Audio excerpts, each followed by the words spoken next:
देखिए आज हम लोग डिस्कस करेंगे refraction through a glass prism. कोई भी ग्लास प्रिज्म से कोई भी रे को इंसिडेंट कराते हैं तो कैसे रिफ्रैक्ट होता है, उस सारे सिनेरियो को हम लोग डिस्कस करेंगे। तो पहले देखिए, हमने लॉ ऑफ रिफ्रैक्शन पढ़ लिया है, उस कॉन्सेप्ट का यहाँ पे हम लोग यूज करेंगे। तो पहले उसको रिफ्रैक्शन को पढ़ने से पहले हम लोग ये जानेंगे कि प्रिज्म क्या होता है, प्रिज्म का स्ट्रक्चर क्या होता है। तो एक्चुअली देखिए, प्रिज्म है एक ट्रायंगुलर प्रिज्म है। ये आपको टॉप भी दिखा रहे हैं, फ्रंट भी दिखा रहे हैं प्रिज्म का। लेकिन 3 डायमेंशनल में क्या होता है आप देखिए,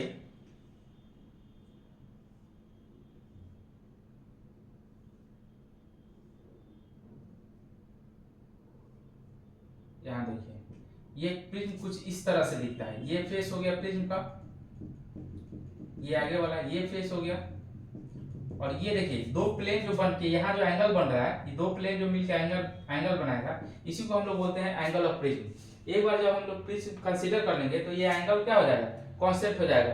तो ये एंगल ऑफ प्रिज्म कभी चेंज नहीं होगा। तो देखिए ये फेस जो हो गया और ये फेस दोनों मिलके जो एंगल बनाया उसको क्या बोलेंगे, एंगल ऑफ प्रिज्म। और ये प्रिज्म का मटेरियल क्या है, हम लोग ग्लास प्रिज्म के थ्रू जो रे का रिफ्रैक्शन होगा उसी को हम लोग डिस्कस करेंगे। तो पहले देखिए, ये पूरा स्ट्रक्चर हो गया प्रिज्म का। अब क्या करेंगे, इसका जो ये फ्रंट व्यू है उसी को कंसीडर करेंगे। अब यहाँ क्या होगा, देखिए यहाँ रे को इंसिडेंट कराएंगे, तो रे को इंसिडेंट कराएंगे तो क्या होगा, ये ग्लास प्रिज्म है, यहाँ ये एयर है, यानी कि रेयर मीडियम से किस तरफ जा रहा है, डेंसर मीडियम की तरफ रे जा रहा है। तो रेयर से जब डेंसर की तरफ जाएगा तो क्या हो जाएगा, ये नॉर्मल की तरफ मुड़ेगा। अगर लॉ ऑफ रिफ्रैक्शन की बात करें तो क्या बताता है कि जब भी रेयर से डेंसर की तरफ रे जाता है तो क्या होता है, नॉर्मल की तरफ मुड़ता है। अगर डेंसर से रेयर की तरफ आता है तो क्या होता है, नॉर्मल से दूर भागता है। तो यहाँ नॉर्मल की तरफ मुड़ेगा, और जब यहाँ ये रे आएगा तो क्या होगा, यहाँ डेंसर से रेयर की तरफ निकलेगा, तो यहाँ क्या होगा, ये नॉर्मल से दूर भागेगा। ठीक इसी कॉन्सेप्ट का यूज यहाँ पे करेंगे।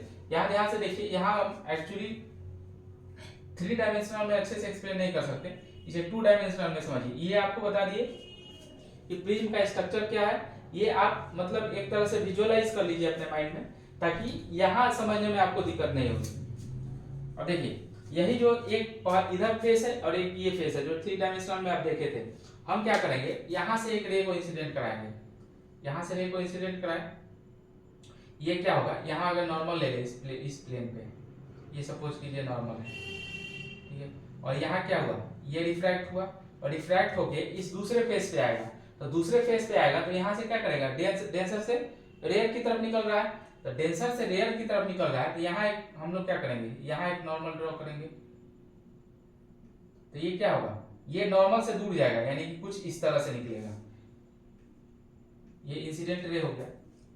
अब यहाँ ध्यान से देखिए, इस एंगल को हम ले लेते हैं ई, ए बी सी डी, इस पॉइंट को लेते हैं डी, इसको लेते हैं आर, ठीक है। अब देखिए, अब हम लोग क्या देखते हैं, इस रे को अगर आगे बढ़ाइए, ये जो इंसिडेंट रे है इसको वर्चुअली हम आगे स्टैंड करते हैं, इस तरफ ले जाते हैं, ठीक है। अगर यहाँ प्रिज्म नहीं रहता, ध्यान से देखिए, अगर यहाँ प्रिज्म नहीं रहता तो रे यहाँ से आया और ये सीधा निकल जाता, कोई डेविएशन नहीं होता। लेकिन इस प्रिज्म को होने की वजह से ये एंगल इस रे में क्या हो गया, डेविएट कर गया, यानी कि इसका पाथ क्या हो गया, इस तरह से हो गया। तो फाइनल जो पाथ है रे का, मान लीजिए वर्चुअली इसको अगर एक्सटेंड करते हैं तो ये है, यानी कि रे जो इधर जाना चाहिए था अब किधर मुड़ गया, इस तरफ हो गया। तो इसी को बोलते हैं डेविएशन, एंगल ऑफ डेविएशन, जिसको हम लोग डेल्टा से रिप्रेजेंट करते हैं। यानी ये लिख सकते हैं, यहाँ क्या हो जाएगा, एंगल ऑफ डेविएशन। अब यहाँ ध्यान से देखिए, यहाँ जब ये रे इंसिडेंट हुआ तो ये जो एंगल बनेगा क्या बनेगा, मान लीजिए I1 है, इसी को हम लोग बोलते हैं क्या, नॉर्मल के साथ जो एंगल बना रहा है, एंगल ऑफ इंसिडेंस। और यहाँ जो निकला इसको हम लोग क्या निकलेंगे, ये नॉर्मल के साथ जो एंगल बनाया इसको हम लोग क्या बोलेंगे, R1, यानी कि एंगल ऑफ रिफ्रैक्शन। यहाँ देखिए, यहाँ जो एंगल बन रहा है, यहाँ बन रहा है, ये रे है, अब इसके लिए क्या हो गया, इंसिडेंट रे हो गया, और यहाँ से ये रिफ्रैक्ट हो गया। तो यहाँ हम देखिए इस एंगल ऑफ रिफ्रैक्शन को हम लोग लेते हैं क्या, I2। यहाँ जो निकला ये नॉर्मल के साथ एंगल बनाया, इसको हम लोग क्या लिए, I2 लिए, और इसको लेते हैं R2, ठीक है। और ये एंगल मेरा क्या है, E है। यहाँ से क्लियर हो गया। एक बार फिर ध्यान से देखिए, यहाँ से रे इंसिडेंट हुआ, रेयर से डेंसर की तरफ जा रहा है, ये नॉर्मल है, नॉर्मल से क्या किया, नॉर्मल की तरफ मुड़ा, यानी कि यहाँ से ये नॉर्मल है तो नॉर्मल की तरफ मुड़ा हमारा रे, फिर यहाँ से डेंसर से रेयर की तरफ गया तो नॉर्मल से क्या किया, दूर भागा। हमने देखा कि फाइनल जो मेरा रे का पाथ है उससे मेरा रे क्या हो गया, डेविएट कर गया, और कितना डेविएट किया, ये जो एंगल डेल्टा दिखा रहा है यही क्या है, एंगल ऑफ डेविएशन है। तो हमको निकालना क्या है, इसी एंगल ऑफ डेविएशन को हमको निकालना है। तो पहले इसको डिस्कस करने से पहले इसके स्ट्रक्चर को, इसके ऑपरेशन को समझ ले। अब देखिए अब क्या होगा, पहले यहां देखिए ये एक क्वाड्रिलेटरल बन रहा है, क्वाड्रिलेटरल को आप ध्यान से समझिए, A D E R, A D E R, इस क्वाड्रिलेटरल को समझिए, ए डी ई आर। इस क्वाड्रिलेटरल में क्या है, ये जो लाइन है, ये जो ए डी, ये लाइन इस लाइन पे क्या है, परपेंडिकुलर है, यानी कि नॉर्मल है, यानी कितना डिग्री एंगल बन रहा है, 90 डिग्री। और ये जो देखिए इस लाइन पे क्या है, ये भी एंगल कितना बन रहा है, ये एंगल कितना बन रहा है, और ये एंगल कितना बन रहा है, पूरा 90 डिग्री। तो ये दोनों एंगल 90 डिग्री, तो बचा कौन सा एंगल, एंगल ए और एंगल ई। यानी कि हम जानते हैं कि क्वाड्रिलेटरल का चारों एंगल का सम कितना होता है, 360 डिग्री। जब दो एंगल का सम 180 डिग्री हो गया तो बाकी दो एंगल का सम कितना होगा, 180 डिग्री। यानी कि हम लिख सकते हैं कि इस दोनों एंगल का सम कितना हो जाएगा, angle A plus angle E equal to कितना हो जाएगा, 180 डिग्री। यहाँ क्लियर है, यानी कि दो 90 तो बाकी दो एंगल का सम कितना हो जाएगा, 180 डिग्री। अब यहाँ चलिए इस ट्रायंगल में देखिए, triangle D E R, triangle D E R में देखते हैं, triangle D E R, triangle D E R में तीनों एंगल का सम कितना होगा, 180 डिग्री। ये ट्रायंगल है तो R1 plus R2 plus angle E, यहाँ लिखिए, यानी कि angle R1 angle R2 plus angle E equal to कितना हो जाएगा, 180 डिग्री। अब देखिए एंगल E का वैल्यू यहां से रखिए, एंगल E का वैल्यू यहाँ क्या हो जाएगा, यहाँ देखिए डी ई आर, यहाँ देखिए एंगल E का वैल्यू अगर यहाँ निकालें तो क्या हो जाएगा, ये एंगल ए इधर आएगा तो क्या लिख सकते हैं, 180 डिग्री माइनस ए, इसको इक्वेशन 1 लिखिए। अब इस एंगल E का वैल्यू इसमें रखिए, तो R1 angle R2 plus E का वैल्यू क्या है, 180 degree minus A equal to 180 degree. अब यहाँ ध्यान से देखिए, यहाँ प्लस में 180 डिग्री, यहाँ प्लस में 180 डिग्री, दोनों क्या हो जाएगा, कैंसिल। ये माइनस में ए है, अगर माइनस में है, ए को उधर लेके जाएंगे तो क्या हो जाएगा, ये प्लस हो जाएगा। तो लिख सकते हैं R1 plus R2 equal to angle A. इस चीज को ध्यान रखिएगा, ये एक अच्छा रिजल्ट है। प्रिज्म में जब भी एंगल ऑफ, देखिए दोनों जो रिफ्रैक्टेड एंगल है दोनों का सम किसके इक्वल होता है, जो एंगल ऑफ प्रिज्म है, जिसको हम लोग बोलते हैं एंगल ए को क्या बोलेंगे, एंगल ऑफ प्रिज्म। यानी कि दोनों देखिए R1 और R2 दोनों का सम क्या होता है, एंगल ऑफ प्रिज्म के इक्वल होता है। ये पहला रिजल्ट हो गया। अब हम लोग दूसरा क्या फाइंड आउट करेंगे, दूसरा हम लोग निकालेंगे ये डेविएशन, यानी कि जो रे में डेविएशन हुआ है इस प्रिज्म के थ्रू वो कितना हुआ है उसको हम लोग फाइंड आउट करेंगे। तो यहाँ देखिए, उसको फाइंड आउट करने के लिए पहले ध्यान से देखिए, ये एंगल इस ट्रायंगल में देखिए, यहां इसको लिखिए, यहाँ Q लिखिए, ठीक है। यहाँ देखिए QDR, ये वाला ट्रायंगल, ये ध्यान से देखिए थोड़ा सा, ये ट्रायंगल QDR, इस ट्रायंगल में ये जो एंगल ऑफ डेविएशन है ये एक्सटीरियर एंगल है। तो एक्सटीरियर एंगल, इस दो एंगल, इंटीरियर एंगल, ये वाला एंगल और ये वाला एंगल, दोनों एंगल के क्या होगा, सम के इक्वल होगा। तो हम यहाँ लिख सकते हैं जो डेविएशन है डेल्टा, ये किसके इक्वल होगा, angle QDR, angle QDR plus यहाँ देखिए ये वाला एंगल QRD, एंगल QRD। ध्यान से एक बार फिर से देखिए, हम लोग कौन सा ट्रायंगल कंसीडर किए, इन ट्रायंगल QDR, यहाँ देखिए QDR, तो ये एक्सटीरियर एंगल हो गया, ये दोनों क्या हो गया, इंटीरियर एंगल। तो एक्सटीरियर एंगल हमेशा इंटीरियर एंगल के सम के इक्वल होता है, इसी इक्वेशन को लिखे हैं। तो डेल्टा है एक्सटीरियर एंगल और बाकी दो इंटीरियर एंगल के सम के इक्वल हो गया। अब यहां से देखिए, ये एंगल है I1 और ये है एंगल I2, तो ये पूरा एंगल क्या हो जाएगा, ये यहां से यहां तक एंगल क्या हो जाएगा, ये वर्टिकली अपोजिट एंगल हो गया, तो ये I1 है तो ये भी क्या हो जाएगा I1, लेकिन हमको कंसीडर करना है यही एंगल। तो यहाँ से यहाँ तक देखिए ये एंगल है R1 और ये है हमको कंसीडर करना है। तो अगर टोटल एंगल I1 से इस R1 को सब्ट्रैक्ट कर दे तो हमको ये एंगल मिल जाएगा ना, एंगल QDR, एंगल QDR हमको मिल जाएगा। तो हम यहाँ QDR की जगह पे क्या लिख सकते हैं, QDR की जगह पे लिख सकते हैं I1 माइनस R1, यहाँ देखिए प्लस। सिमिलरली यहाँ देखिए ये जो एंगल I2 है इसका वर्टिकली अपोजिट ये एंगल हो गया, तो ये I2 है तो ये भी क्या हो जाएगा I2 हो जाएगा, लेकिन हमको कंसीडर क्या करना है ये एंगल। तो इस एंगल को निकालने के लिए इस टोटल एंगल से इस R2 को सब्ट्रैक्ट कर देंगे तो हमको ये एंगल निकल जाएगा, यानी कि I2 और माइनस R2, यहाँ लिखिए I2 माइनस R2। यहाँ से क्लियर है, इसको थोड़ा जनरलाइज करके लिखिए, डेल्टा इक्वल टू क्या हो जाएगा I1 minus R1 plus I2 minus R2। अब यहाँ देखिए I1 प्लस I2 इसको लिखिए, अब प्लस यहाँ एंगल क्या हो जाएगा I1 प्लस I2। देखिए यहाँ ध्यान दीजिए, यहाँ एंगल का सिंबल दिए हुए हैं, कहीं अगर I1 R1 में एंगल का सिंबल नहीं दिया हुआ है उससे कोई दिक्कत नहीं है। आप समझिएगा कि जहाँ भी I1 I2 या R1 R2 का बात हो रहा है तो वहाँ क्या बात हो रहा है, उस एंगल का बात हो रहा है। तो यहाँ I1 प्लस I2 और यहाँ क्या लिख सकते हैं, यहाँ माइनस लिखिए और यहाँ माइनस लिखिए, यहाँ क्या लिख सकते हैं R1 प्लस R2। इसको रीअरेंज कीजिए, इसको एक्सपेंड कीजिएगा तो आपको यही मिलेगा। अब देखिए I1 plus I2 minus R1 plus R2। अब हम लोग एक चीज निकाले थे यहाँ पे, R1 प्लस R2 किसके इक्वल है, एंगल ऑफ प्रिज्म के इक्वल है। तो R1 प्लस R2 के जगह पे हम लोग क्या लिख सकते हैं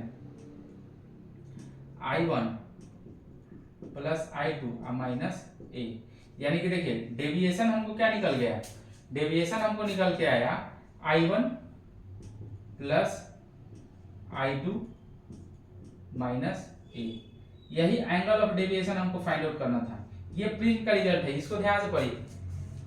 एंगल ऑफ डेविएशन किसके इक्वल हो गया, ये जो एंगल है I1 ये एंगल है I2, यानी कि इंसिडेंट जो एंगल ऑफ इंसिडेंस है और एंगल ऑफ इमर्जेंस जो फाइनल इमर्जेंस हुआ, तो I1 प्लस I2 इसमें अगर एंगल ऑफ प्रिज्म को सब्ट्रैक्ट कर देते हैं तो हमको क्या निकल जाता है, एंगल ऑफ डेविएशन निकल जाता है। इस फॉर्मूले को थोड़ा सा और आगे बढ़ाते हैं, कैसे बढ़ाते हैं इसको ध्यान से देखिए। इसको आगे बढ़ाते हैं, हम लिख सकते हैं, यहाँ देखिए यहाँ नीचे देखिए, यहाँ एयर से ग्लास की तरफ जा रहा है, तो हम लोग यहाँ स्नेल्स लॉ का अगर इस जगह पे स्नेल्स लॉ लिखते हैं तो क्या हो जाएगा, mu air equal to sine I1 equal to क्या हो जाएगा, म्यू ग्लास साइन, यहाँ क्या हो जाएगा R1, ठीक है। तो यहाँ देखिए यहाँ हम लोग लिख सकते हैं R1, यानी कि म्यू एयर को अगर 1 ले लेते हैं तो हम क्या लिखेंगे, म्यू इक्वल टू क्या हो जाएगा sign I1 equal to sign R1। अब यहाँ ध्यान दीजिए, अगर एंगल बहुत छोटा होता है, अगर ये लेस देन 10 डिग्री है, I1 और R1 अगर लेस देन 10 डिग्री है तो हम यहाँ से साइन को हटा देते हैं, हम डायरेक्टली क्या लिखते हैं, म्यू इक्वल टू क्या I1 डिवाइडेड बाई R1। तो यहाँ से I1 अगर हम लोग निकालते हैं, I1 निकालते हैं तो क्या हो जाएगा म्यू R1, ये एक रिजल्ट हो गया। अब यहाँ ध्यान से देखिए दूसरा रिजल्ट निकालते हैं। सिमिलरली अगर यहाँ पे स्नेल्स लॉ लगाएंगे तो ठीक हमको यह रिजल्ट निकलेगा, क्या निकलेगा, I2 इक्वल टू क्या हो जाएगा, म्यू ये ग्लास का है, म्यू जी लिखिए, ठीक है, म्यू जी, या जो भी मटेरियल का, ये ट्रांसपेरेंट मटेरियल होना चाहिए, ये प्रिज्म कोई जरूरी नहीं है कि ग्लास का ही हो, ये किसी भी मटेरियल का हो सकता है, लेकिन वो मटेरियल क्या होना चाहिए, ट्रांसपेरेंट मटेरियल होना चाहिए। अगर किसी और मटेरियल का है तो यहाँ में जो रिफ्रैक्टिव इंडेक्स कंसीडर करेंगे वो उसी मटेरियल का कंसीडर करेंगे। क्योंकि हम यहाँ इस प्रिज्म को ग्लास मटेरियल कंसीडर कर रहे हैं तो हम यहाँ रिफ्रैक्टिव इंडेक्स किसका ले रहे हैं, ग्लास का ले रहे हैं। तो यहाँ देखिए I2 हो जाएगा mu G equal to R2, ये इक्वेशन 1 2 3 ये हो गया 4। अब देखिए इस दोनों रिजल्ट को I1 का क्या हो गया म्यू जी R1 और I2 क्या हो गया म्यू जी R2, इस दोनों इक्वेशन को यहां रखते हैं, इस इक्वेशन में रखते हैं तो क्या हो जाएगा I1 की जगह पर लिखिए म्यू, यहां देखिए यहां ग्लास मटेरियल, देखिए इस G को हटा देते हैं, यहां सिंपली हम लोग क्या लिखते हैं रिफ्रैक्टिव इंडेक्स, अभी ग्लास हम मटेरियल कंसीडर कर रहे हैं इसलिए ग्लास लिखते, यहां म्यू जी लिखते थे, डायरेक्टली म्यू लिखिए, ठीक है। तो म्यू मतलब जो प्रिज्म का मटेरियल है उसी का रिफ्रैक्टिव इंडेक्स, तो mu R1 plus mu R2, I2 की जगह पे क्या लिखेंगे I2 की जगह पे म्यू R2 और माइनस ए।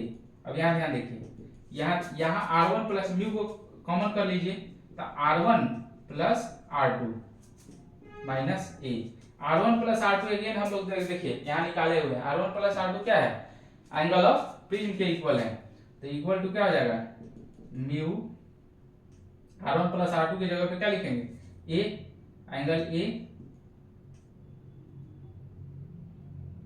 और माइनस ए। अब देखिए दोनों में ए कॉमन है तो ए को बाहर निकालिए, तो ए को बाहर निकालिए तो ए म्यू माइनस 1, ये फाइनल फॉर्मूला होगा। देखिए किस परिस्थिति में किस फॉर्मूले को यूज करेंगे इसको ध्यान से देखिए, ये जो एंगल ऑफ डेविएशन का फॉर्मूला है, अगर ये एंगल ऑफ इंसिडेंस और एंगल ऑफ रिफ्रैक्शन, अगर ये I1 और R1 ये बड़ा है 10 डिग्री से, तब इस फॉर्मूले को यूज करेंगे, ये वाला फॉर्मूला यूज होगा। अगर ये जो एंगल ऑफ इंसिडेंस या एंगल ऑफ रिफ्रैक्शन ये लेस देन 10 डिग्री है, तब हम लोग इस फॉर्मूले को यूज करेंगे एंगल ऑफ डेविएशन निकालने के लिए। यहाँ देखिए पूरा प्रिज्म के सिनेरियो को हम लोग डिस्कस कर दिए, हम लोग क्या क्या फाइंड आउट किए, angle of deviation find out किए, और क्या फाइंड आउट किए, ये angle of prism find out किए। देखिए एंगल ऑफ प्रिज्म और एंगल ऑफ रिफ्रैक्शन का दोनों का फॉर्मूला, दोनों का रिलेशन क्या होता है, इस दोनों एंगल का सम यानी कि R1 R2 का सम एंगल ऑफ प्रिज्म के इक्वल होता है। दूसरा चीज हम लोग डिस्कस किए क्या कि दोनों एंगल ऑफ इंसिडेंस और एंगल ऑफ इमर्जेंस दोनों का सम से अगर प्रिज्म के एंगल को सब्ट्रैक्ट कर दें तो हमको क्या मिल जाएगा, एंगल ऑफ डेविएशन मिल जाएगा। तो मेनली हमको मेरा मेन मकसद क्या था कि एंगल ऑफ डेविएशन का फॉर्मूला फाइंड आउट करें, और दोनों फॉर्मूला हम लोग फाइंड आउट किए हैं। पहला फॉर्मूला क्या है, अगर angle of incidence greater than 10 degree है तब हम लोग कौन सा फॉर्मूला यूज करेंगे, अगर ये लेस देन 10 डिग्री है तब कौन सा फॉर्मूला यूज करेंगे, ये दोनों फॉर्मूला आप लोग याद रखिएगा। और ये पूरा प्रिज्म के थ्रू जो रे का रिफ्रैक्शन होता है और क्या सिनेरियो डेवलप करता है, इस सारा चीज हम लोग डिस्कस कर लिए, इससे ज्यादा बढ़ के आपको डिस्कस नहीं करना है। अब क्या हम लोग डिस्कस करेंगे, थोड़ा सा ग्राफ में डिस्कस करेंगे कि आखिर एंगल ऑफ इंसिडेंस बढ़ाते हैं, यहाँ देखें एंगल ऑफ इंसिडेंस बढ़ाते हैं तो एंगल ऑफ डेविएशन कैसे इंक्रीज करता है और कैसे बढ़ता है, उस चीज को हम लोग डिस्कस करेंगे। तो ये चीज थोड़ा इसको अब रब करते हैं और वो दूसरे टॉपिक पे हम लोग अब डिस्कस करते हैं।